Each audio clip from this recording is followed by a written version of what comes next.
Welcome back to the Marketing Mixer. It is Tuesday, February 24th, 2026. This is episode 4, and I'm your host. And I am your partner in strategy here at Cocktail Creative. So glad to be back at the mic. Yeah, it's good to sit down. We are officially deep into the first quarter of 2026. We are. And if the mood around the agency and talking to our clients is anything to go by, the whole new year, new me energy has officially worn off. Oh, yeah. Reality has definitely set in. The reality being the juggling act. I mean, you know who you are listening to this. You start the day as the CEO. Right. And then by 10 a.m., you're the head of HR handling some random crisis. Exactly. By noon, you're the chief marketing officer. And usually somewhere in there, you're the chief coffee maker and the person dragging the recycling bins out to the curb. It is the classic small business paradox. You start a business to have freedom, and you end up working for the most demanding boss in the world. Yourself. Yourself, exactly. But that chaos is actually the perfect context for what we're breaking down today, because we have a massive stack of research sitting right here. Yeah, we've got insights from 2026 Business Trends Prompt Engineering Guides. Some really great productivity case studies. And it all centers on one massive topic, artificial intelligence. Yeah. But, and I want to be very clear about our mission here today, we are not doing the sci-fi stuff. No coding, no algorithm. No debates about whether the robots are taking over. Exactly. We are strictly looking at solutions. We are looking at workflow and possibility. It is entirely about what you can do to save your sanity. Because the research is calling this the quiet partner phase. Like 2 years ago, AI was all hype and noise. Now, it's about utility. It's about removing friction. It's not about replacing you. It's about handling the absolute drudgery so you can actually do the high-value work that you're good at. So we've organized this whole discussion into 4 pillars based on the source material. Mindset, operations, marketing, and strategy. Let's start with mindset. Because looking at the data from Glow AI Solutions, this is where most people stall out. Yeah, they think if they aren't a tech wizard, they just can't use these tools. It's a massive confidence gap. People see that blank chat box and they just freeze. The Glow AI report actually introduces a brilliant concept for this. They call it the 30% rule. And I thought this was just a really helpful reframe for anyone feeling that pressure. Oh, it's great. The 30% rule is essentially the antidote to perfectionism. Right.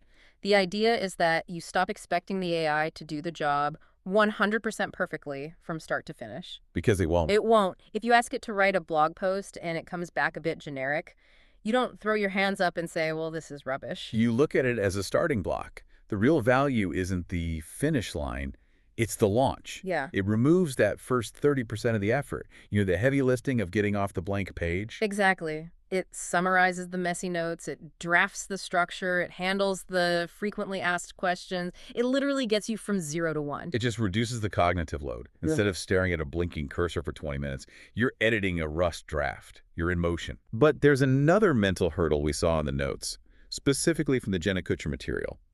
It's what she calls the collaborator mindset versus the replacer mindset. This is so crucial. A lot of small business owners feel incredibly isolated. They don't have a board of directors or some massive team. Oh. So the shift here is to stop treating AI like a search engine where you just ask for a fact and start treating it like a colleague. A colleague who doesn't sleep and doesn't judge you. Right.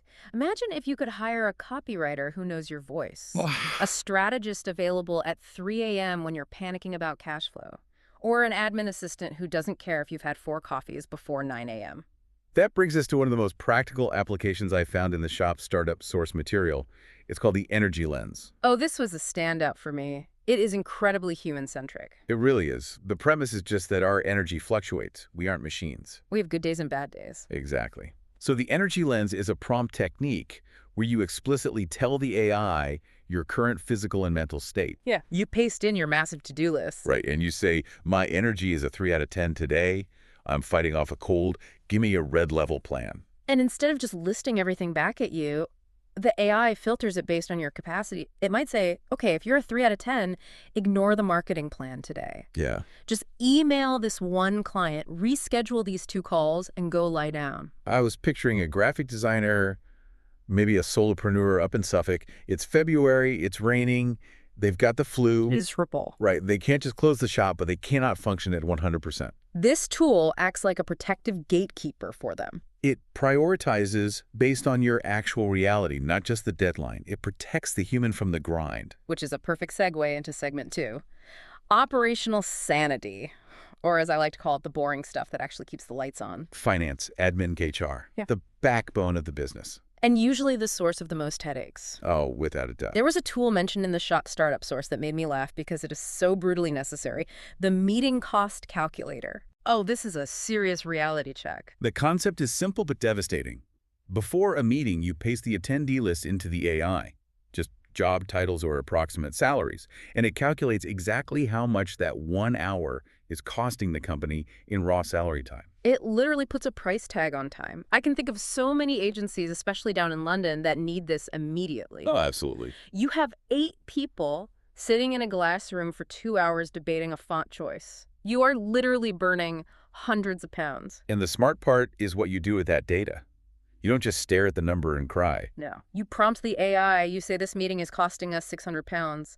Give me a 3-step agenda to cut the duration in half. It forces efficiency. It turns time as money from a cliche into an actual metric. And that efficiency extends to the books as well. If we look at the Workday source material regarding the financial close.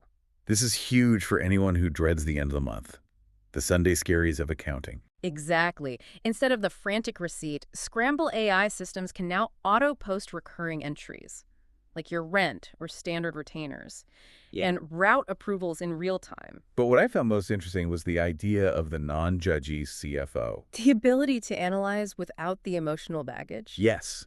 You can upload a spreadsheet of your expenses. Maybe you run a small shop in Essex where margins are super tight. Yeah. And you just categorize these by return on investment and tell me what to cut. That prompt right there. Tell me what to cut. It is so powerful. It spots the leaks. It finds those £20 a month software subscriptions you signed up for in a moment of optimism 6 months ago and haven't logged into since. And that is pure profit going back into the business. Yeah, every little bit helps. But it's not just about cutting costs. It's about utilizing what you already have. The Workday notes discussed a skills-first culture. This is interesting because small business owners often hire expensive external consultants because they don't realize someone on their own team already knows how to do the thing. Right. AI can maintain a live inventory of skills based on your team's work history or their CVs. You might be looking for a project manager ready to spend thousands on a recruiter. And the AI flags it and says, actually, Sarah in accounts used to manage huge construction projects 3 years ago. Suddenly you're matching internal talent to the need rather than hiring out. It saves money, and honestly, it probably makes Sarah feel a lot more valued.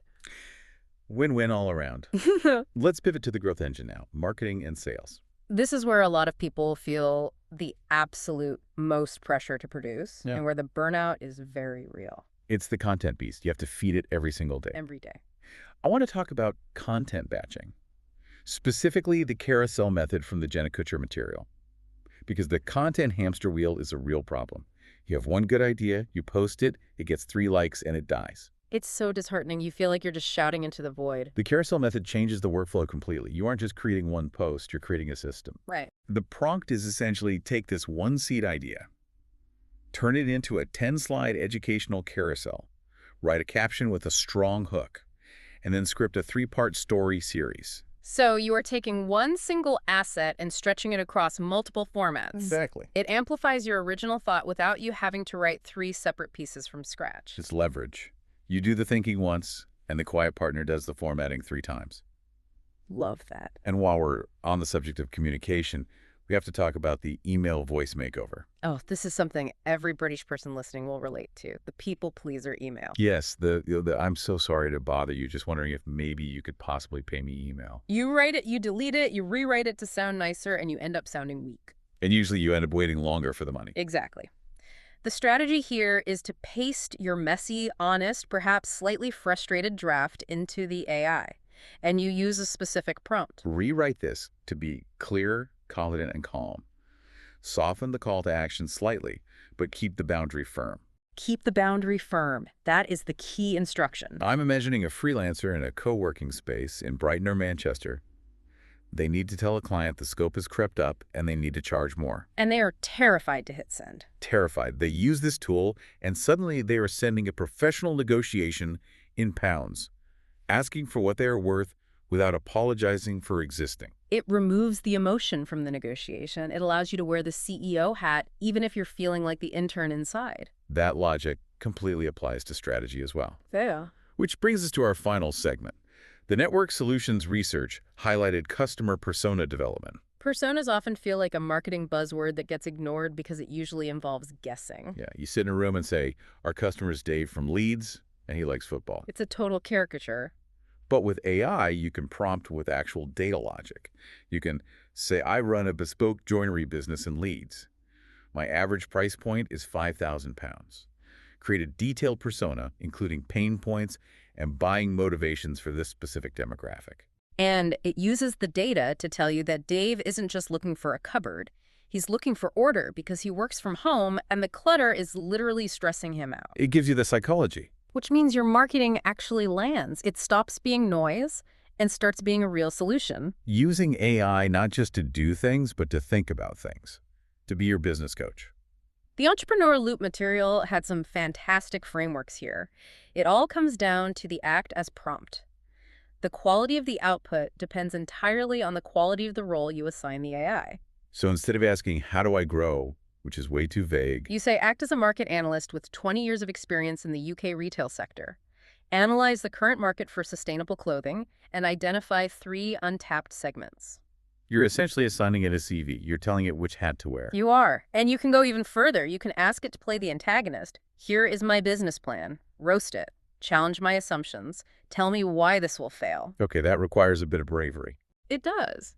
But wouldn't you rather have that argument with the AI than with your bank manager? Absolutely. It creates a safe sandbox to test your logic before you risk actual capital. It's risk mitigation at its finest. Speaking of making decisions, there was one final tool from Shop Startup called the Decision Matrix. Oh, this is for decision fatigue. We have all been there. You are torn between 2 choices, say, launching a new product line versus overhauling your website, and your brain is just fried. You can't see the wood for the trees. Exactly. So you list the options and your criteria, cost, time, potential revenue.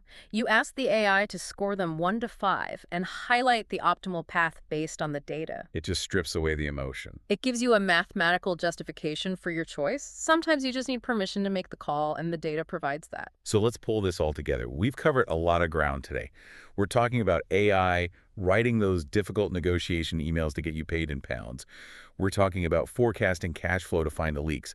We're even talking about managing your energy levels during flu season so you don't burn out. It really is about reclaiming time. If you can reclaim just 2 hours a day, that is 10 hours of work. Right. That is a massive competitive advantage. That's a whole extra workday every single week. But I want to leave our listeners with the provocative thought we were discussing during our prep. Yeah, go for it. Because if AI takes all this work, if it takes the emails and the scheduling and the spreadsheets, what's left? That is the big question. If the quiet partner handles the drudgery, the data entry, the formatting, the basic drafting, what does that leave for you? It leaves the human stuff. Exactly. It leaves connection, it leaves empathy, it leaves true innovation and strategy. The stuff that machines simply cannot do. So the question isn't, will AI replace me? The question is, are you ready to step up into that truly human role? Are you ready to stop being the admin assistant to your own life and start being the visionary? I love that. Now, we know we've thrown a lot of specific concepts at you today. The energy lens, the carousel method, the meeting calculator, and we know that sometimes the hardest part is getting the syntax right.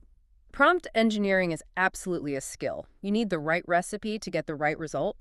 If you just type "help me" into a chat box, you get a bad result. Which is exactly why we have packaged up these specific prompt recipes into digital guides that are available right now on the Cocktail Creative website. Think of them as cookbooks. You don't need to invent the recipe. You just buy the guide, copy, paste, fill in the blanks with your business details, and hit enter. We've got the guide for the energy lens, the content batcher, the strategy simulator, all of it. It's the perfect DIY approach for people who want to get their hands dirty and see results immediately. It's affordable, it's instant, and it removes all the guesswork. Right? But we also know some of you are listening to this thinking, I don't even have time to copy and paste. I am drowning. And that is completely fair enough, if that's you. Cocktail Creative is here to help directly. We don't just sell the guides. We can come in as your strategists. We can build these workflows, set up the automations, and get these systems running in the background for you. Done for you. So whether you want the recipe book to cook it yourself, or you want the personal chef to just serve the meal, we've got you covered. Check out the website for all the details. Absolutely. The goal is just to get you back to doing the work you actually love. That is it for episode 4 of The Marketing Mixer. Thank you so much for lending us your ears today. Cheers to working smarter, not harder.